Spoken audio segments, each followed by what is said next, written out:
I'm going to be making my peanut ginger sauce to put on some cauliflower that's roasting on my George Foreman grill. I have worked this recipe a lot and practiced with it. Now, I know from a lot of experience, you can have this recipe if you want, but you cannot double it, because if you do double it, it's going to end up having all of its ratios thrown off. And so if you really want a lot more, just make the recipe twice. That's what I've come to learn. I've also, because I don't like doing dishes, found the order that it's the most appealing to do it in. That way you can do the fewest amount of dishes. And so we're going to start off with 1/4 cup of peanut butter powder. You could use peanut butter for this portion. I use peanut butter powder because it's a lot fewer calories.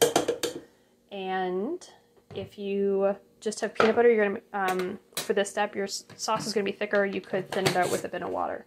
Now, after my 1/4 cup of peanut butter powder, I'm going to do 1/4 cup of peanut butter. And that's on the floor now. So, let's see.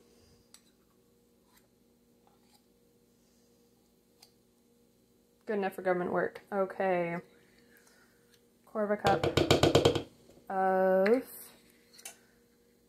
actual peanut butter. So we still get the thickness and richness of the peanut butter, but not all the calories because we're cutting it with the peanut butter powder. Now, I'm going to do 1/4 cup of rice vinegar. Oh, and I should say the peanut butter, I would recommend using smooth peanut butter. Okay. Now, 3 tablespoons of soy sauce, which is just 1 1/2 of these 1/4 cups.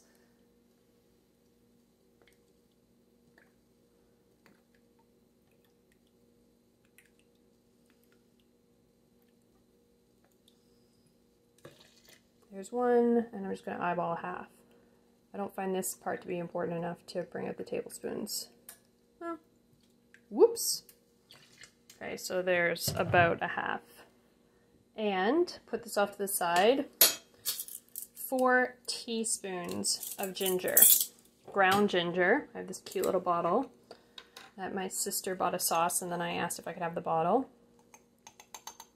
Now, yes, 4 teaspoons is 1 tablespoon and 1 teaspoon. You can do that also if you want. Actually, now that I think about it, I'm going to do that. Oh, that's why I didn't do it. My tablespoon doesn't fit. Okay, so I guess it all comes down to whether or not your tablespoon fits in your ginger. Goodness. Just a bit high on 2. Just a bit short on 3. And then 4. There we go. Now, 2 tablespoons and 2 teaspoons of agave, or any liquid sweetener of your choice. You could probably round it up to 3 tablespoons, but I try and keep the sugar down as much as possible, and I find that 2 tablespoons and 2 teaspoons is enough sweetness. There we go. I'm just going to do a bit shy of a 1, so I'll do 2/3 here. There we go. Okay, scoop out the extra with the, there we are. Immersion blender.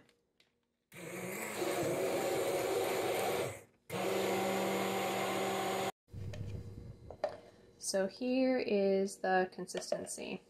As it is, it's great to drizzle on top. It's got a really nice kick with the ginger.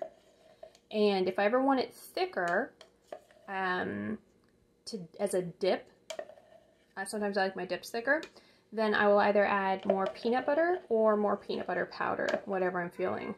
But usually more peanut butter powder because I don't want to add the extra calories.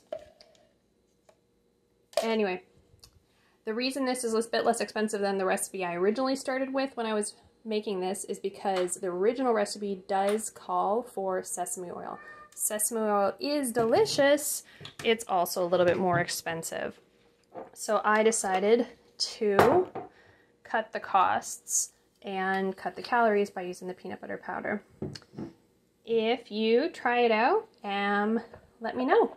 If you want to see more recipes like this, please like and subscribe. Pro tip that I forgot to mention, this freezes really, really well. So sometimes I'll make up a second batch and just freeze it in smaller portions. So when I want to have a nice kick of flavor to my salads or my roasted veggies, I can pull it out of the freezer, either throw it in the microwave or let it defrost overnight in the fridge, and have this ready for me to enjoy.